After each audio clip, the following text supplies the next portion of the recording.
মাকে নিয়ে ইফতারি করে, মারে ইফতারি করবে, মাকে নিয়ে সেহরি খাবে। আমি ইলিয়াসুর রহমান জিহাদি তো পারবো না গো মালিক। আমার মতো কে জানো এই মিরপুর 11 নাম্বারে পারবে না। চিল্লায় চিল্লায় কান্দে দেখো মালিক রে, আমার মতো কপাল পড়াই, আমার মতো কপাল পড়া এই জগতে না।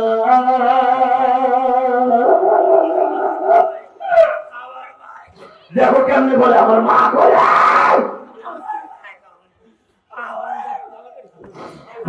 তুমি দেখো বলি এই মিরপুর 11 নম্বরে সেই পাগল ছেলেটা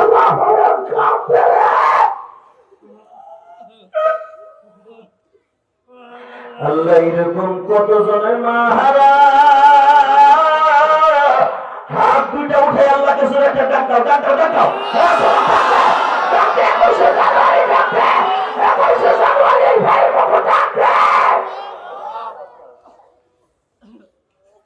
আল্লাহ এই ছেলেটা মা পেয়ে কাঁদতে কাঁদতে বেহুশ হয়ে গেছে, তার মাকে মাফ করে দিও আল্লাহর, মাকে মাফ করে দিও।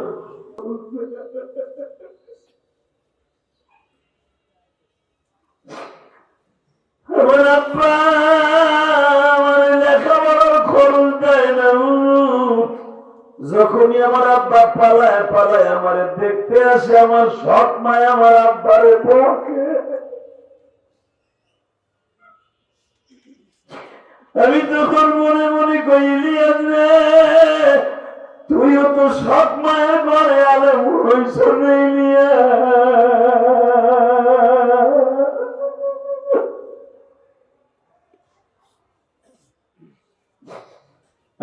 দেখো আমার মতো কাজ জানো মা নাই গো মা।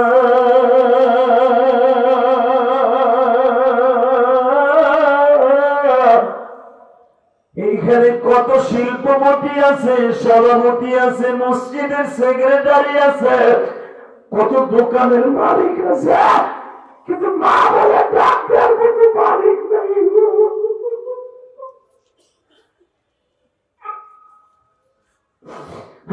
দেখো আমার ভাইরা কেউ দাঁড়া দাঁড়া কান্দে, কেউ বসে বসে কান্দা। হ্যাঁ যুবক এখন চিল্লাম আর কান্দা তুমি আমার মালিককে বুঝায় ইলিয়াস ভাই, আমিও তো তোমার মতো মার নাই,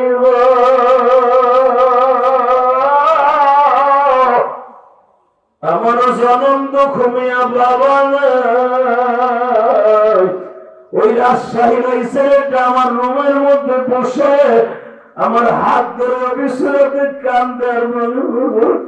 মাদ্রাসা যখন বন্ধ হয়ে যায় আপনার ওয়াজ শুনিয়ে কান্দি, কারণ আপনিও মাদ্রাসা বন্ধ হলে বাড়ি যাইতেন না, খালার বাড়ি যাইতেন।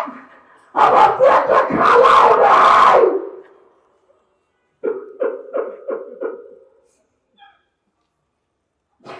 আমি চাচার বাড়িতে যাই গো, আমার দুঃখ বোঝার মতো এই দুনিয়ায় আল্লাহ ছাড়া কেউ নাই। আমি ছেলেটার হাতটা ধরিয়া দোয়া করে দিলাম, বাবা ইলিয়াসুর রহমান জিহাদিকে আল্লাহ দুনিয়ার সব কিছু দিচ্ছে, আমিও দোয়া করি আল্লাহ তোরেও দিবে, কিন্তু বাবা তাহাজ্জুদে মার জন্য বেশি বেশি দোয়া করি, বাবার জন্য দোয়া করিস, বন্ধ করিস না। আল্লাহ দেখো আমার ভাইরা ডাইনে বামে কান্দে, কার বাড়ি বরিশাল ভোলা, কার বাড়ি রংপুর, দিনাজপুর, কুড়িগ্রাম, মাদারীপুর, শরিয়াতপুর, চাঁদপুর। আল্লাহ কার বাড়ি শরিয়াতপুর, তুমি তাকায় দেখো ফরিদপুর। আল্লাহ কার বাড়ি গোপালগঞ্জ, কার বাড়ি মানিকগঞ্জ, কার বাড়ি ফরিদগঞ্জ। আল্লাহ যারা চোখের পানি ফেলাও কাঁদবে, তুমি তো বলছো চোখের পানি পড়তে দেরি আছে, আমি মালিক মাফ করতে দেরি করি না।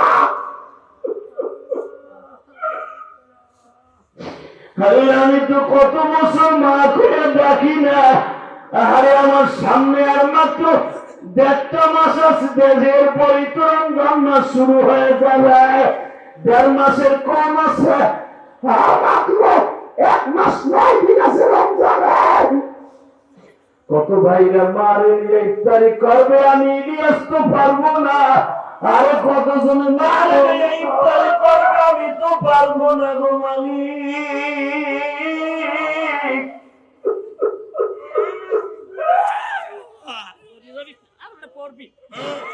কতজন তো এতিম ছেলেরা যখন নবীর সামনে দাঁড়ায় কান্দে,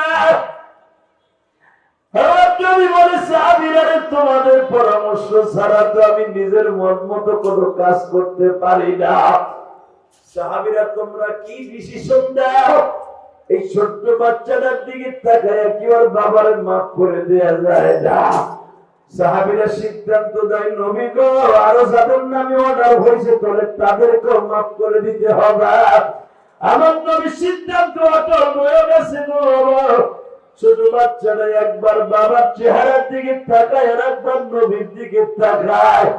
আমার বাবার আগামীকালকে ফাঁসি হয়ে যাবে। বাজারে এই দুনিয়ায় যাদের বাপ নাই, আর মতো দুঃখ মিয়া কেউ নাই রে।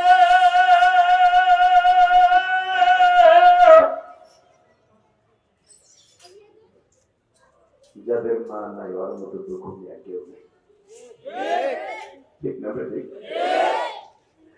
যারা মা বাবা পাগল, তাদের চোখ এখন বড় বড় করে পানি পড়বে। কারণ আমি জানি পৃথিবীতে এই দুইজনের কাছে সারা জীবন আমরা দুর্বল থাকবো।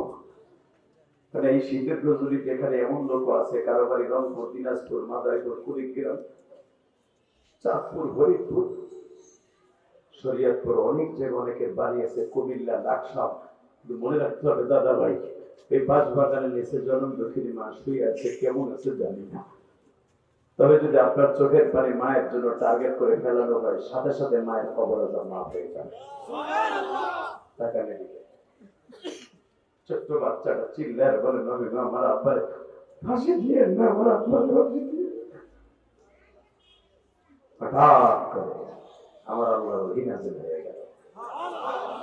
জোরে জোরে জোরে জোরে জোরে জোরে জোরে, ও নবী, আপনি কি আমার চাইতেও কড়া? আপনি কি ভুলে গেছেন আপনার নামের সাথে একটা লকব আছে? ওয়ামা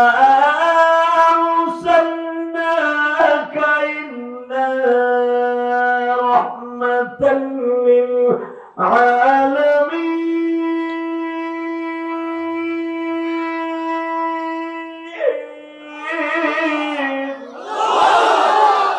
এই কোরআন তেলাওয়াত শুনে আল্লাহু আকবার বলো মিয়া, কলিজা ঠান্ডা হবে, জাহান্নামের আগুনে হারাম হবে। Ready? وَإِنَّكَ لَعَلَى خُلُقٍ عظيم।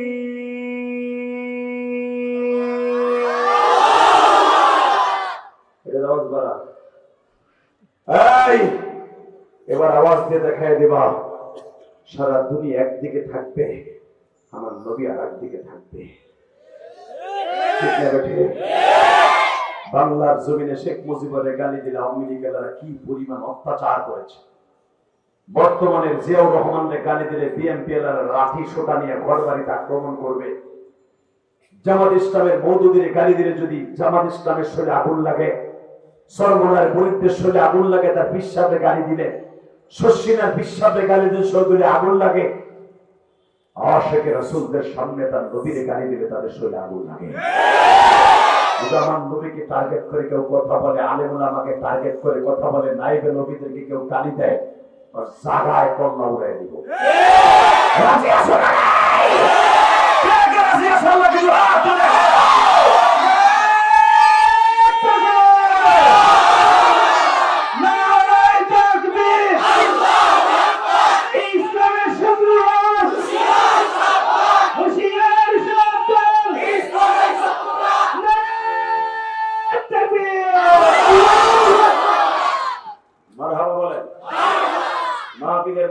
থেকে ওমর ইবনে খাত্তাবের মতো একজন সিংহ পুরুষ দাঁড়াইতে হবে।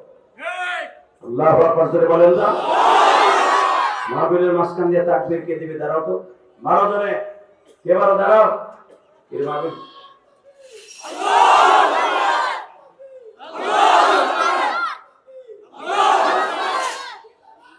বসেন, আল্লাহ কবুল করেন, জোরে কানা আমিন।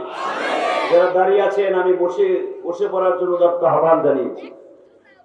বসলেই লাভ এই মাসের মধ্যে, এটা মিরাজের চাপ। আর মাত্র মাঝে একটা মাস আছে, এরপরই মাহে রমজান। ইনশাআল্লাহ বলেন আল্লাহু আকবার, জোরে বলেন তো আল্লাহু আকবার, আরো জোরে বলতে হবে।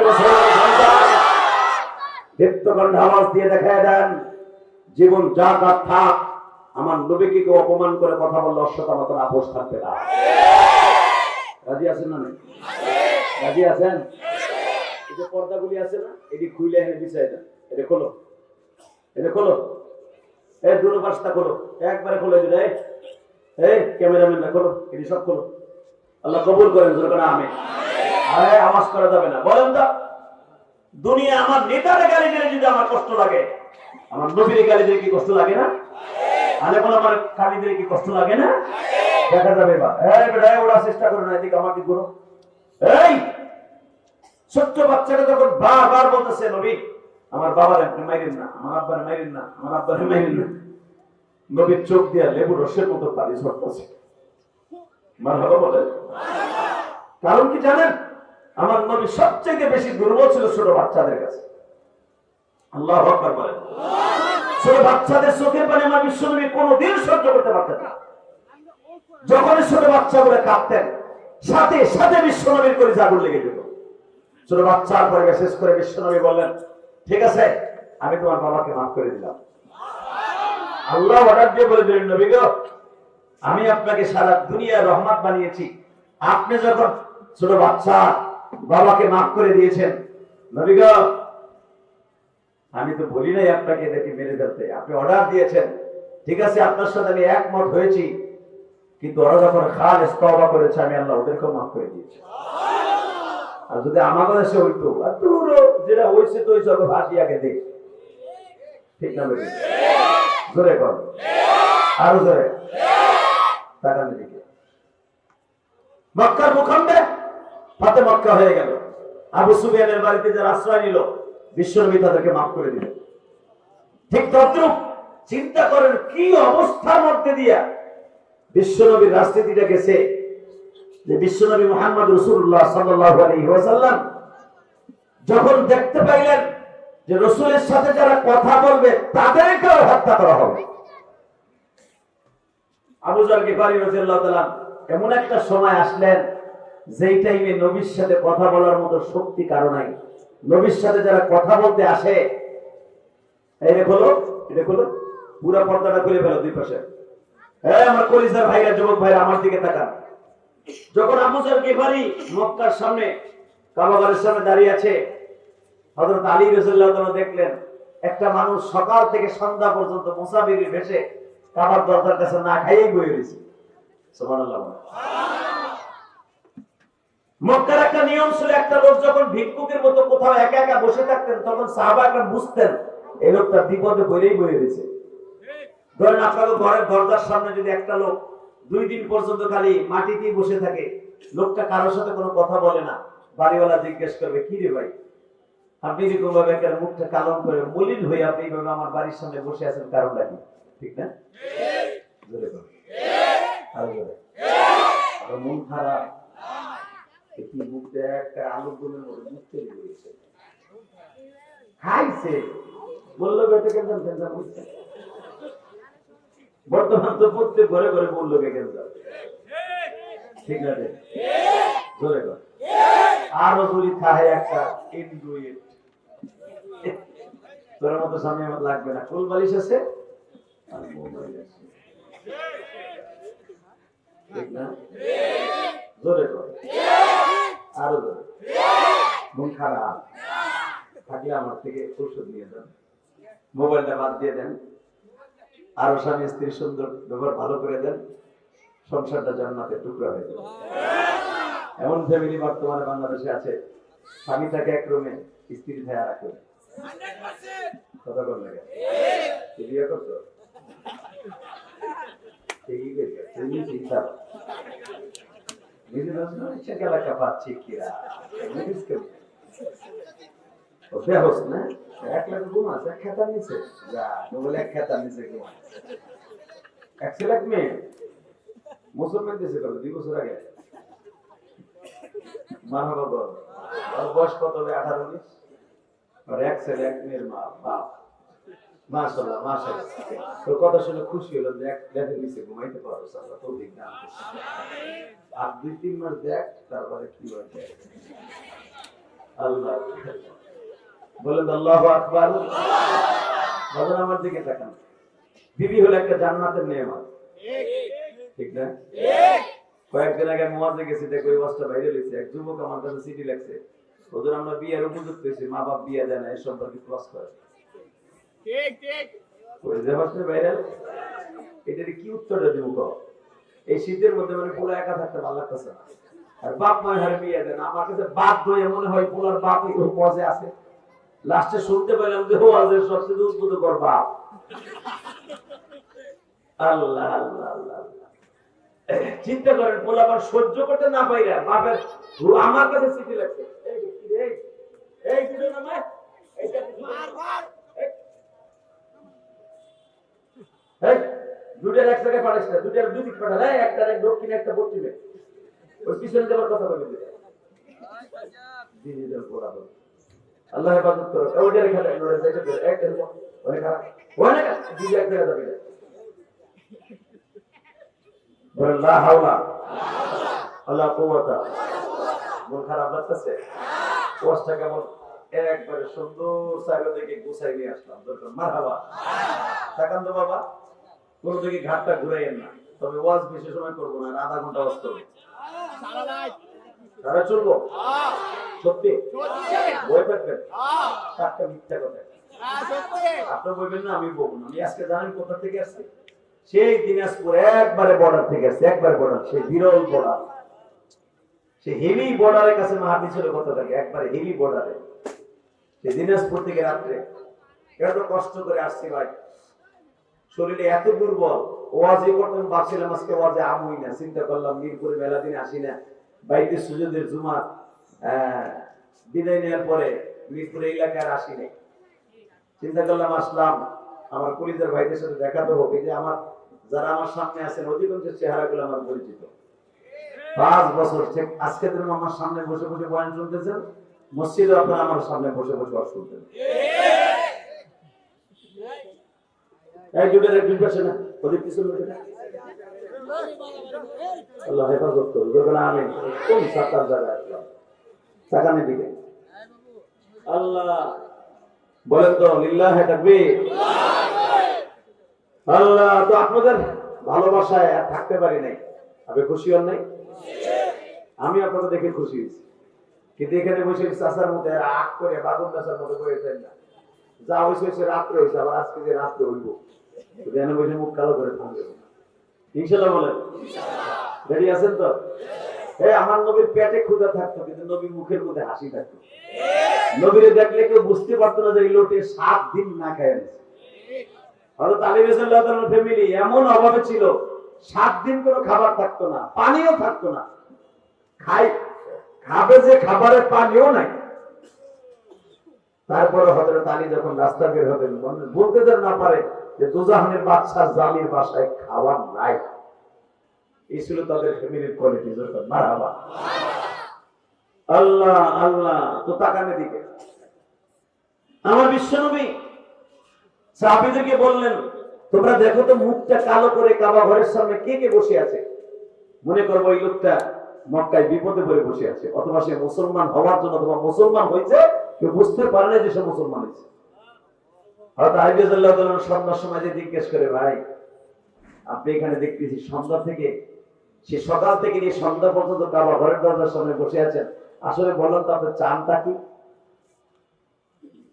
আবু যর গিফারী রাদিয়াল্লাহু তাআলা আনহু বলেন আপনার নাম কি আলী বললেন ইশারায় বুঝে নেবেন আমি হলাম মুহাম্মদ রাসূলুল্লাহ সাল্লাল্লাহু আলাইহি ওয়াসাল্লামের আপন চাচা ভাই আবু যর গিফারি জিজ্ঞেস করে, আপনি যদি মুহাম্মাদের চাচাতো ভাই হন? মুখ দিয়ে বলতে সাহস পায় নাই, হাত দিয়ে লিখে দিছে আমি মুহাম্মদ সাল্লাল্লাহু আলাইহি ওয়াসাল্লামের চাচাতো ভাই। আবু যর গিফারিকে আল্লাহ এত জ্ঞান দান করেছিলেন, ইশারায় বুঝে নিতেন আল্লাহ তারে কত জ্ঞান দিছে। হযরত আলী বললেন, আপনি আমার পিছনে পিছনে আসবেন, ডাইনি ভাবে তাকাবেন না। মনে হয় আপনি ক্ষুধার্ত মানুষ, আপনার আগে মেহমানদারি করাই। ভাই এরকম যদি রাস্তায় কোনো বিপদগ্রস্ত মানুষ দেখেন, সত্যিকারে কোনো ধোঁকাবাজ না, আগে একটা পামরুটি, দুইটা কলা, একটা মাম পানি দিয়ে তারে খাওয়াইয়া আপনার বাসায় বসাইয়া, দোকানের পাশে বসাইয়া তারে বলবেন, ভাইরে এখন বলেন আপনার কি পরিস্থিতি। লোকটার কাছ থেকে যদি আপনি এরকম একটু প্রশান্তি লাভ করাই দিতে পারেন, যে লোকটা বিপদে পড়ে তোমার দোকানের সামনে বসে আছে, বাড়ির সামনে, বিশ্বনবী বলে যদি এরকম একটু নুসরাত তুমি সাহায্য করো মুসলমানকে করতে পারো, 10 বছর দাঁড়ায় থাকিয়া ইবাদত করলে যেই সওয়াব তাকে করলে সেই সওয়াব, ওই সওয়াব আল্লাহ তোমার দান করে দিবে।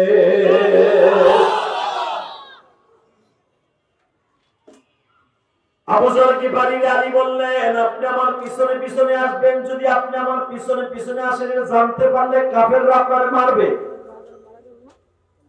আমি একটু দূরে দূরে হাঁটবো, আপনি আমার পিছনে পিছনে হাঁটবেন। বুঝিয়ে নেন কত কঠিন ছিল নবীর রাজনীতি দোয়া, ইসলামের দাওয়াত দেয়া বাবা। হযরত আলী সামনে সামনে হাঁটে, আবু যর গিফারি পিছনে পিছনে যায়। বাবা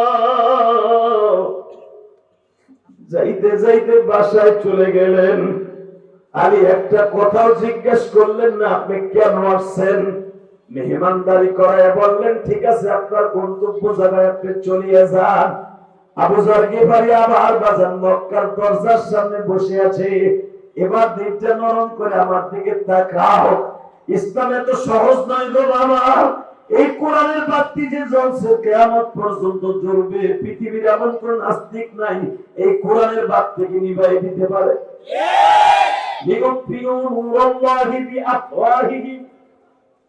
এই বাতি কে জ্বালাইছে? আল্লাহ।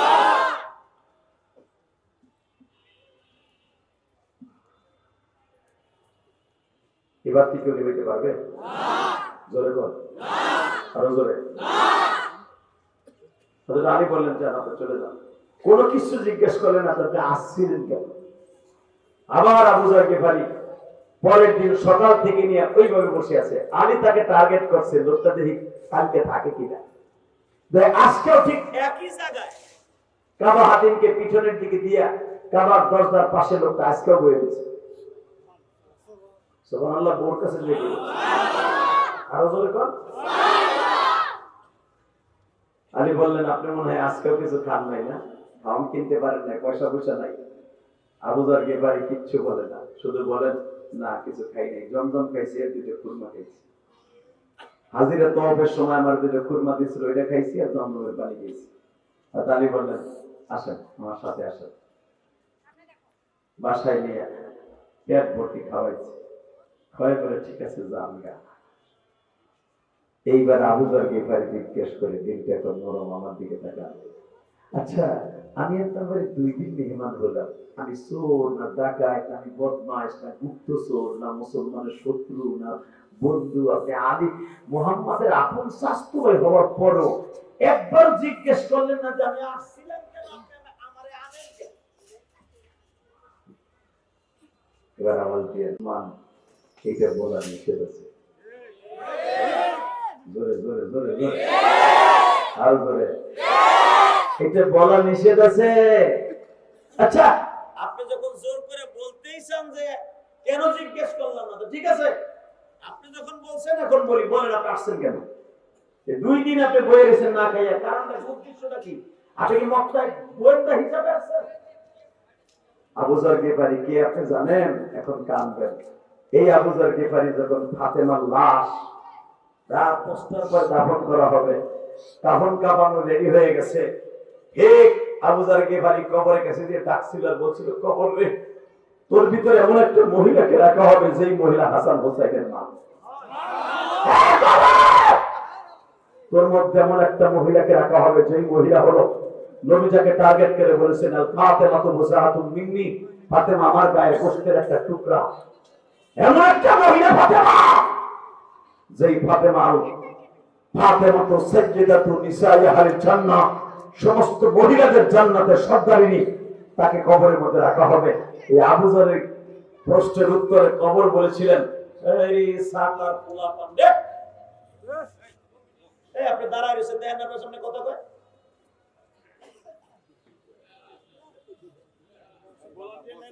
আল্লাহ হেফাজত করুন, জোরে আমিন।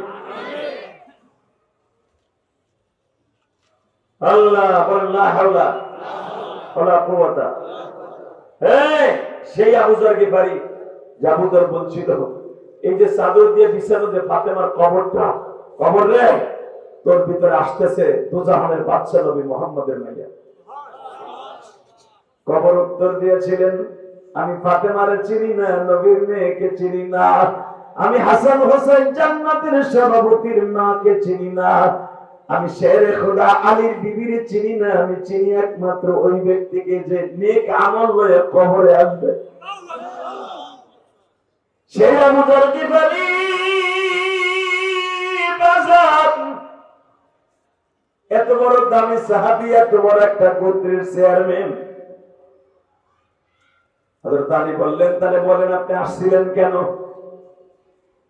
বলে আচ্ছা, তুমি না আমার প্রথম পরিচয় দিয়ে বলছিল মোহাম্মদ তোমার আপন চাচতো ভাই, লোকটা কই আছে বললা? বলেন হযরত আলী বলেন, আপনি তারে দেখতে যাবেন মানে কি, তারে হত্যা করবেন এই নিয়ত করে? যদি এই নিয়ত থেকে থাকে আপনার আমি এখনই পৃথিবীতে করে দেবো।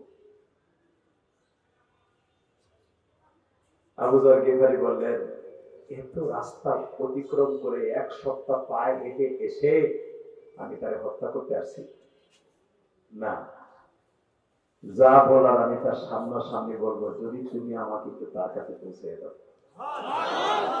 জোরে জোরে জোরে জোরে। বুখারীতে আছে আবু যর গিফারি যখন এই কথা বলেন, আমি শুধু তার জীবনে 2 নয় একবার দেখবো, একবার শুধু দেখবো,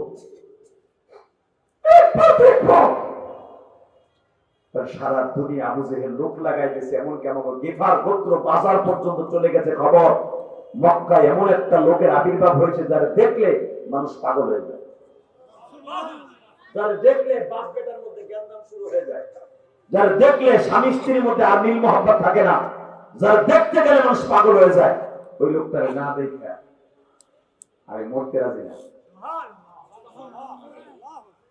আসলে কষ্ট হয়ে গেছে, আমার ওয়াজ 1 ঘন্টার উপরে হয়ে গেছে, চলে গেলে আজকে ভালো হইল। হ্যাঁ, যে বাদশা বুঝতেছি আপনার বাপ বেশি ভালো না। রেডি?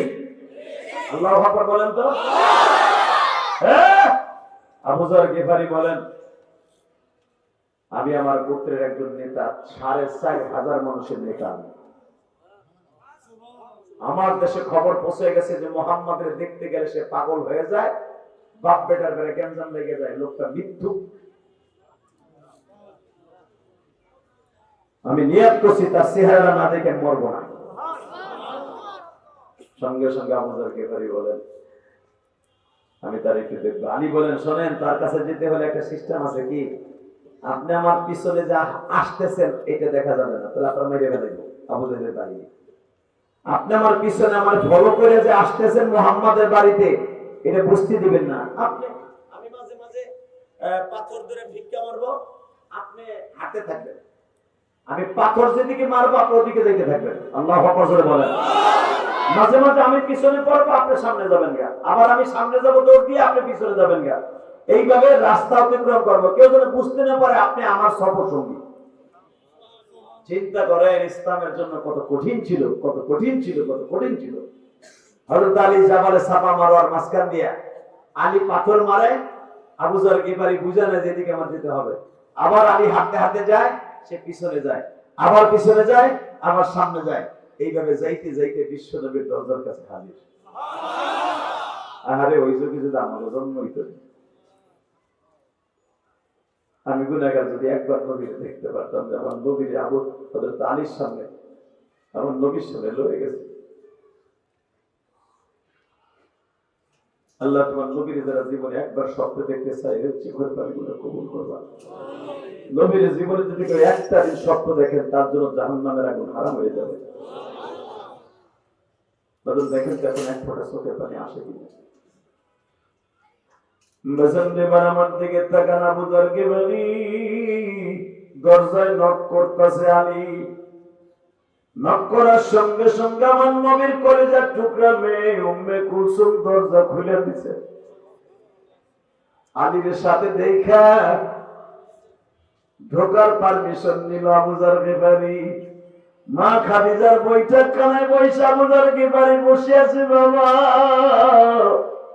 আমার এতিম নবী উপরের দিকে নামতেছে, আমি দেখবো আমার নবীর যারা জীবনে একবার স্বপ্নে দেখতে চাও বাবা, চোখের পানি দিয়ে আমার মাওলারে বুঝায় মালিক রে, দুনিয়ায় কত মানুষকে স্বপ্নে দেখাইলা, একবার কি তোমার নবীরে দেখাইতে পারো না? যেই মানুষটারে দেখলে জাহান্নামের আগুন হারাম হয়ে যায়।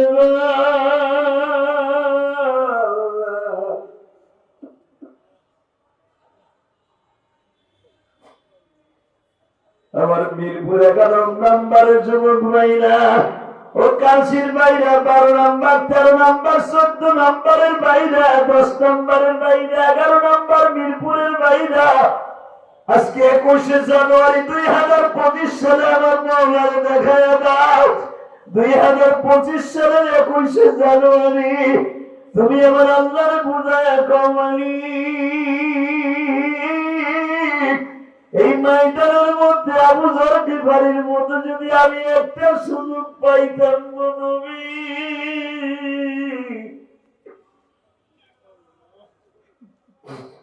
আমার নবীর পাও দুটো জড়ায় করে চুমা দিতে আমার বলতাম নবী আবু জেহেল কাফের হয়ে আপনার দেখে আমরা কেন দেখতে।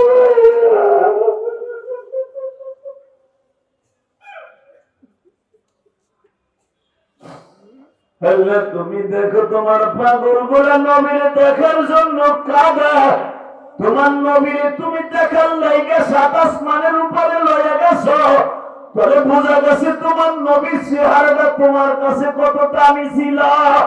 দুনিয়ার সব নবী তোমার দেখার লাগে পাগল ছিল, আর তোমার নবীরে তুমি দেখার লাগে পাগল ছিল। এই জন্য এই মাসের 27 তারিখ তোমার বন্ধুরে তোমার বাড়িতে মেয়েরাজে লয়ে গেছে। 21শে জানুয়ারি তুমি এখন চোখের পানি ছেড়ে দিয়ে কান্দা। আমার আল্লাহ যদি নবীর দেখার পাগল থাকি গো বাবা, পাগল হওয়ার কারণে আল্লাহর বাড়িতে এই মাসের 27 তারিখ বেড়াইতে লয়ে গেছে, তাহলে বুঝিয়ে এলো আমার নবীর চেহারা দেখলেই জান্নাত ওয়াজিব গো বাবা। দুনিয়ায় যারা এতিম আছো তারা কান্দা বুঝায় কাও মালিক রে, আমার নবী এতিম আমিও এতিম।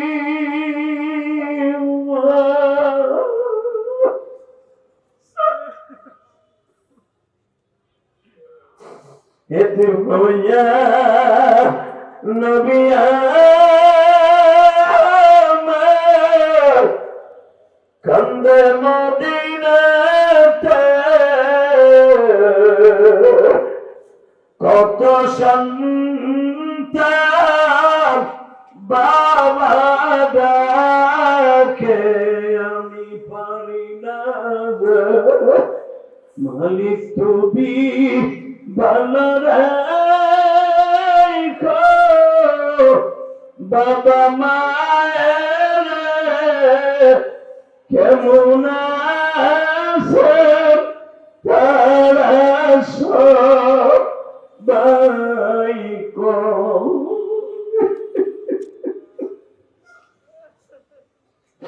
আল্লাহ দেখো আমার পাগল ভাইরা কে যেন মার জন্য কান্দে, কে যেন বাবার কথা মনে করে কান্দে। মালিক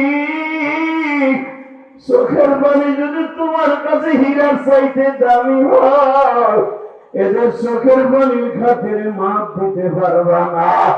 মিরপুর 11 নম্বর 10 নম্বর 12 নম্বরের দিকে তাকান, মহিলারা হয়তো মহিলা প্যান্ডেলে অথবা বাসায় বসে বসে আমার মায়েরা কান্দে।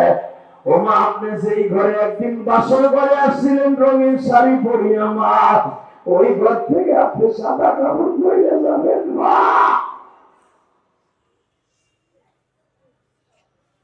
আল্লাহ, আল্লাহ দেখো তারা কান্দে। আল্লাহ এদের জীবনে গুলো মাফ করে দাও না আল্লাহ। আল্লাহ এদের বাবা মারে মাফ করে দাও আল্লাহ। এখন চিল্লা দিয়ে আর কান্দে যদি নবীকে দেখতে চাস, আমার নবীকে দেখার লাগে আল্লাহ এত পাগল ছিল। এই 27 রজব আল্লাহর বাড়িতে তাকে নিয়ে মাইকের ভিতরে আওয়াজ বাড়াবে, ভাই তো দীপ্ত কণ্ঠে আওয়াজ দাও। যেই নবীর দেখার জন্য আল্লাহ নিজে 7 আসমানের উপরে রয়ে যায়, আমার ওই নবীর যদি বাংলার জমিনে কেউ গালি দেয় ওর জায়গায় পুঁতে ফেলবো।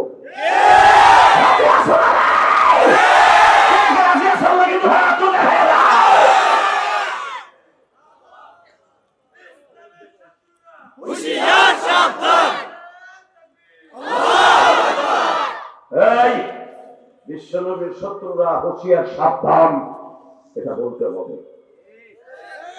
ইনশাআল্লাহ বলেন, আল্লাহু আকবার জোরে বলেন। এ কলিজার যুবক, এবার আমার দিকে তাকাও। তোদের পাও দুটো ধরছি। নবীর দেখার জন্য যদি আল্লাহ এত পাগল থাকে, ওই নবীর জীবনে একটা বার স্বপ্ন দেখতে পাগল হতে পারবা না। আর নবীর দেখতে হলে চোখে পানি লাগবে, পানি ছাড়া দেখতে পারবা না।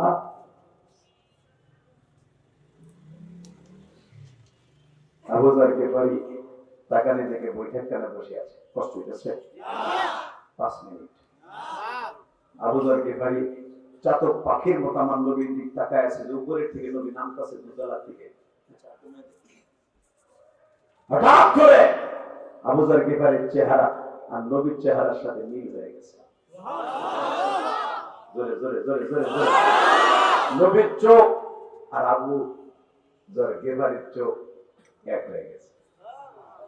আবু যার গিফারি এক নজরে আমার নবীর দিক তাকায় আছে।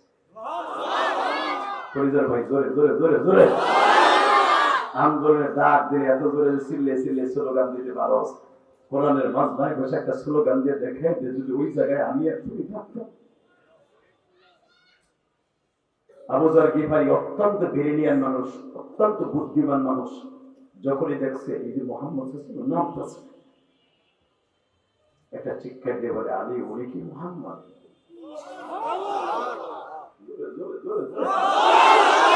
জোরে জোরে জোরে বলছে, এই যে কি মুহাম্মদ? বলেন নাম। আবু যার গিফারি লাফ দিয়ে দাঁড়ায় গেলেন, নবীর সম্মানে দাঁড়ায় নবীকে সালাম করে বলে, এই চেহারার ভিতরে কোনো গুন্ডার ছাপ নাই, এই চেহারার মধ্যে কোনো সন্ত্রাসী ছাপ নাই, এই চেহারার মধ্যে কোনো ক্যাডারের ছাপ নাই। নবী, আমি আপনার কাছে আসছিলাম শুধু একটা জিনিস দেখার জন্য। আবু জেহেল বলতেছে, মুহাম্মদ নামে একটা বদমাইশ আছে, তার কাছে গেলে মানুষ বদমাইশ হয়ে যায়। এটা কোন সন্ত্রাসী বদমাইশের চেহারা না, এই চেহারার মধ্যে লেগে আছে আমার আল্লাহ কুদরত।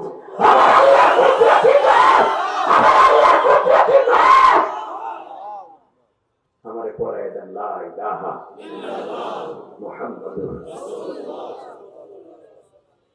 বুখারীতে দেখবেন, আমার বাপের বানানো কথা না, আমার নবী বলেন, আবু যর আপনি কালেমা পড়ছেন, আপনি কি আমার ঘরের থেকে বের হতে পারবেন? বের হলে তো আপনাকে মেরে ফেলবে। এবার আওয়াজ দিয়েন, আপনার জীবনে কোনোদিন এত জোর আওয়াজ দেন নাই। আবু যর বললেন, জীবন দিব, মাল দিব, জান দিব, ইমান দিব না। জোরে জোরে জোরে জোরে জোরে জোরে জোরে জোরে, জান দেব, মাল দিব, সব দিব, ইমান দিব না। যদি আমাদের সামনে এরকম পরীক্ষা আসে, জীবন যৌবন সব দিব, ইমান দিব না। রাজি আছি না নাই? কে কে রাজি আছেন দেখে আল্লাহ হাত উঠান, হাতে কে রাজি আছে?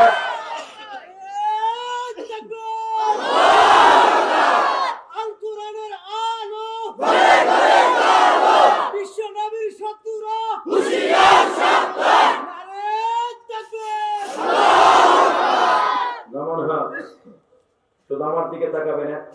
ঘোরাবেন না, বলেন আল্লাহু আকবার। এই আবু যর গিফারি বলেন, ইয়া রাসূলুল্লাহ, আমি তো কালেমা পড়লাম, আমার গোত্রের লোকেরা আমার বিশ্বাস করবে না যে আমি কালেমা পড়ছি। আমি যখন তাদেরকে দাওয়াত দিব, আমার কাছে একটা আলামত লাগবে, যে আলামত দেখে তারা বুঝবে যে মুসলমানের কারামতি আছে, মুসলমানের নবী সত্য এটা আছে, এমন একটা কারামতি আমার দিয়ে দেন, মুজিজা দিয়ে দেন, আমি যেন তারপর দেখায় কালেমার দাওয়াত দিতে পারি। যদি আমার গোত্রের লোকেরা জায়গায় মাতবার চেয়ারম্যান, তুমি মুসলমান হল দেখে আমাকে দাওয়াত দিতেছো, তুমি দাওয়াতে তাবলীগের কাজ করতেছো, নবী মুহাম্মদ তোমারে কি দিছি দাও। নবী আমার বললেন, যা। আমার নবী একটা দোয়া করে দিলেন, আবু যর গিফারির এই হাতের মধ্যে আমার আল্লাহ এমন একটা মুজিজা নূর দিয়ে দিলেন যে এইটা টর্চ লাইটের মতো জ্বলতো। আল্লাহ সুবহানাহু ওয়া তাআলা আস্তে কথা কো বাড়ি করছিল, আল্লাহ ওই বেড়ে যেন বাইতে যেতে না পারে। রেডি? এবার আরো জোর হবে। রেডি? আবু যর গিফারির হাতের মধ্যে বুখারীতে আসছে, নবী আমার দোয়া করে একটু সুমা দিয়ে দিলেন, নালা লাগাই দিলেন, এখান থেকে এই টর্চ লাইটের সাথে 5 বাটারি লাইটের মতো জ্বলতো। এটা যদি আমাদের দেশে কোনো পিসাব করে দিত, ওরে বাবা রে বাবা, আরে আমার বাবা ভালো, বাবা দেখতে কি সুন্দর, বাবারে দেখলে আমার গায়ে আসে জ্বর, বাবারে। ঠিক না বেটি? দেখো, ওরে বাপ, নিজের বাপরে বাপ করে না, পীরে বাপ করে। তোর মার কাছে কবে গেছিল এই হালায়? কথা বল না কেন? কোন পীরে বাপ কো জায়েজ নাই বেটা। নিজের আব্বার একবার আব্বা কয়ে ডাক দিবি, জান্নাতের ভিতরে একটা দরজা খোলা পাবি। পীরে 1 কোটি বার বাপ কয়ে 1 কোটি বার বাপ কয়ে এক পালাই দে, আর তুই নিজের জন্মদাতা বাপরে একবার বাপ কয়ে ডাক দে, সন্দেশটা পুরো হবে না। কথা বল না কেন? তোর শাশুড়িরে 1000 কোটি বার মা কো, আর তোর নিজের গর্ভধারিণীর মারে একবার মা কো, সন্ন্যাস্থান পুরো হবে না। শাশুড়ির মা কইতে তো বাবা গালের মধ্যে ফ্যান জমে যায়, সাবানের ফ্যান জমে মগার পর মগা। আর মারে যদি 10টা প্যারাসিটামল এক পাতা কিনে দিতে পারে, তুমি জানো না ব্যবসা ভালো না, দেখো না বিয়ে বলে পিটাইতেছে, সান ভালো হইতেছে, দেখো না জামাত ইসলামের পিটাই আমাগো, দেখো না হুজুরের বাড়ি কাজ দিতেছে আমাগো, দেখো না আমাদের দল এখন ক্ষমতায় নাই, আগে আমরা সান্দা খাইছি জন্মের খাওয়া, এখন খাইতে পারি না। তো তোমরা খাইছো, আমি পেটে তো খাইবো। কথা বল না কেন? আর কষ্ট হচ্ছে 5 মিনিট।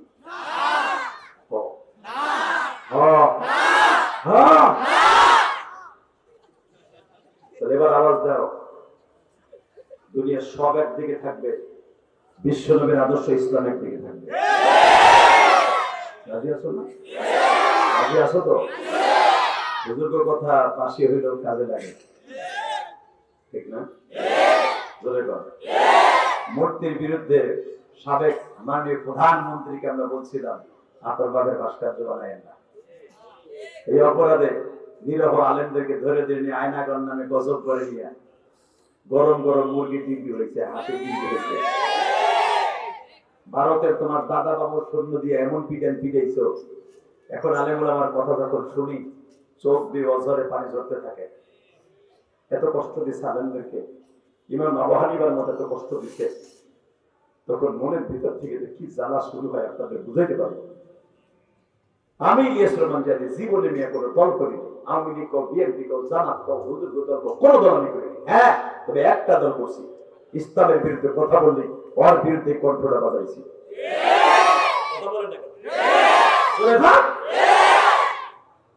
এখন আমার মতো হুজুরে ধরে নিয়ে যদি 11 দিন পিছনে বাইন্দা ল্যাংটা করে জাইঙ্গা পরে পিডে, তাহলে এই চোখের পানি কার কাছে দেব? বলেন কারে দেব? এরকম হাজার হাজার আমার মতো আলেমদেরকে, মিডিয়া আলেমদেরকে ধরে ধরে নিয়ে জেলখানা ঢুকাইছে, জিএমডি কইয়া। জীবনে মিয়া জিএমডি কারে কয়? রেস্টেন গালে এফএমজি 47 চালাইতে পারে। জীবনে একটা রিভলভার মতো হাত দিয়ে ধরে নাই। কথা বলেন না কেন? দুনিয়ার সব কিছুতে বেঈমানি করতে পারে, চোখের পানি করে দিলে বেঈমানি করবে না। কথা বলেন না কেন মুসলমানের গোড়া? তাকালে দিকে। রেডি? রেডি?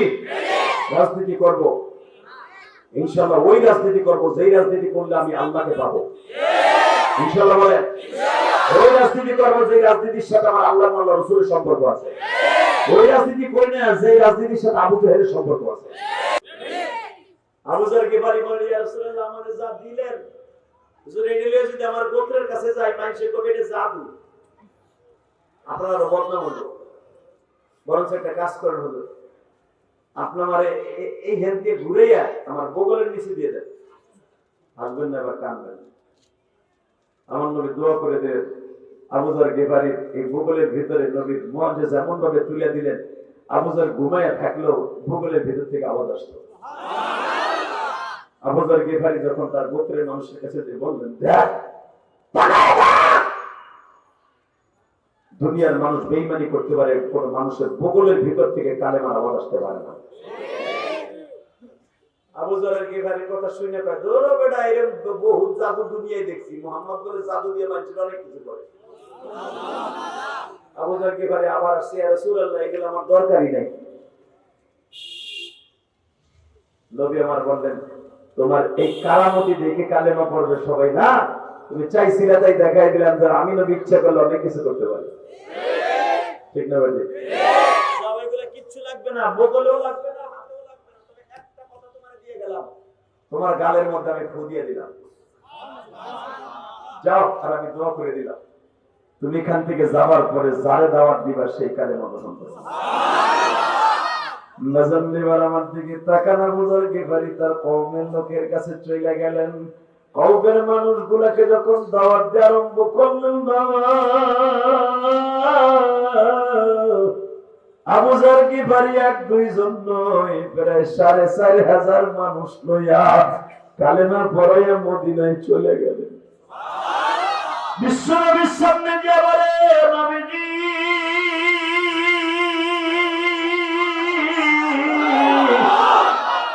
আপনার দোয়ায় আমার এমন কাজ হয়েছে গো নবী,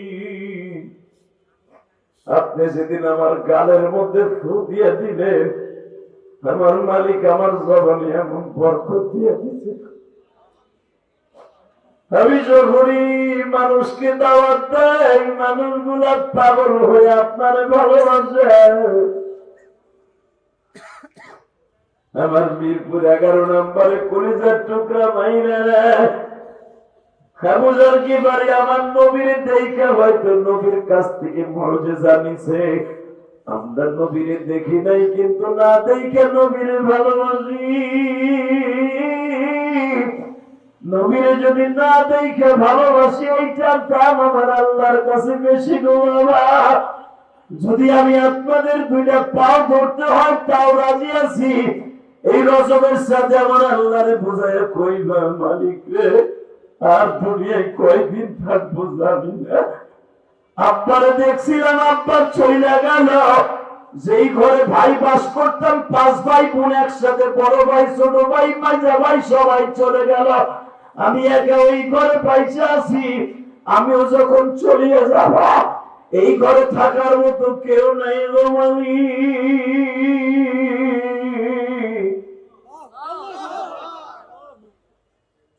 আল্লাহ এই ঘরটা ছাড়ার আগে তুমি আমাদের ইমানদার বানায় দিও। আল্লাহ আমাদের সবাইকে কবুল করো, জোরে আমিন। আর জোরে আমিন। আমরা কি থাকতে পারবো? থাকার সিস্টেম আছে? এই সারা জীবনকে থাকতে পারবো? কবরে যেতে হবে না?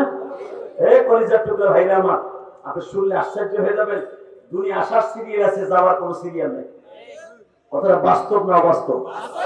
জ্বলন্ত প্রমাণ আমি দিয়ে দেই। গত কয়েকদিন আগে আমার গ্রামের বাড়িতে ওয়াজে গেছিলাম, আলহামদুলিল্লাহ বলেন। আমার মা হলো ছোট, আমার চাচি হলো বড়, আমার চাচি হলো বেঁচে আছে। আমার মা মারা গেছে 35 বছর 36 বছর আগে, আর আমার চাচি আর আমার মা হয়তো 7 থেকে 8 বছরের ছোট বড়। আমার চাচির আল্লাহ এখনো বাঁচায় রাখছে, আর আমার মা চলে। তো কয়েকদিন আগে স্বাস্থ্য বাজারে দেখা, জিজ্ঞেস করলাম কাকি কেমন আছে। আমার গোপালগঞ্জের ভাষা চাচিরে কাকি কয়, আপনাদের দেশে বলে কিনা কাকি বলে না? কাকি কেমন আছে? কয় ভাই মা খুব নরম হয়ে গেছে, তুই দোয়া করিস। আর বড় আমার থেকে এবারে 8 বছরের বড় আমার চাস্তো ভাই আমার বলে, তুই একটু দোয়া করিস মার লাগে। আমি তখন মনে মনে ভাবলাম, ইলিয়াস রে, তুই প্রায় 70 বছর মা কে ডাকতে পারস, তারও এখনো বলতো মা রে মা কইয়ে ডাকে।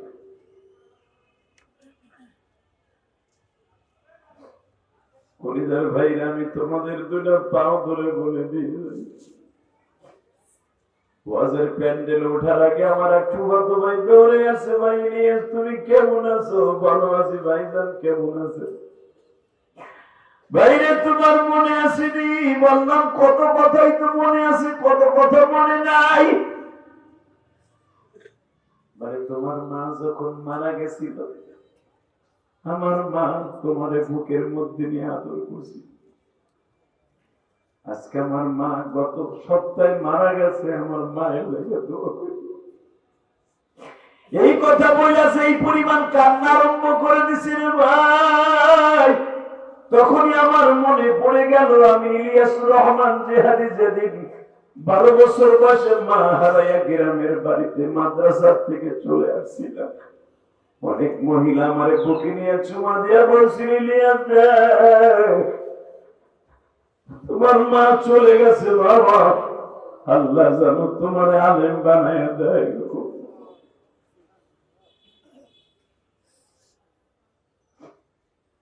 এবার কলিজার টুকরা ভাইরা,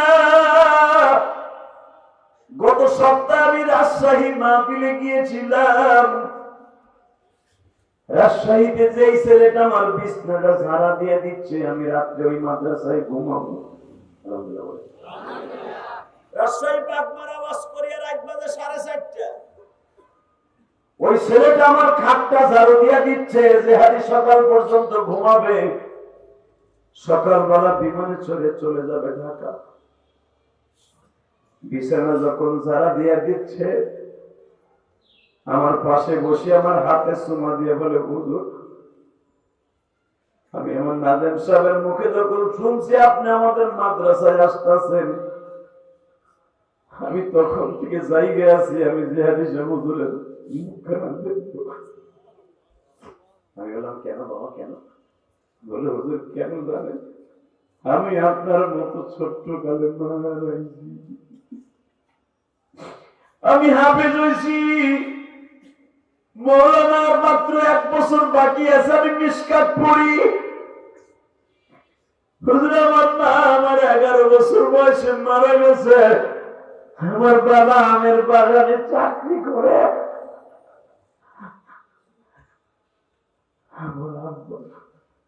আমার লেখাপড়ার খরচ দেয় না, আমার বড় চাচা আমার লেখাপড়ার খরচ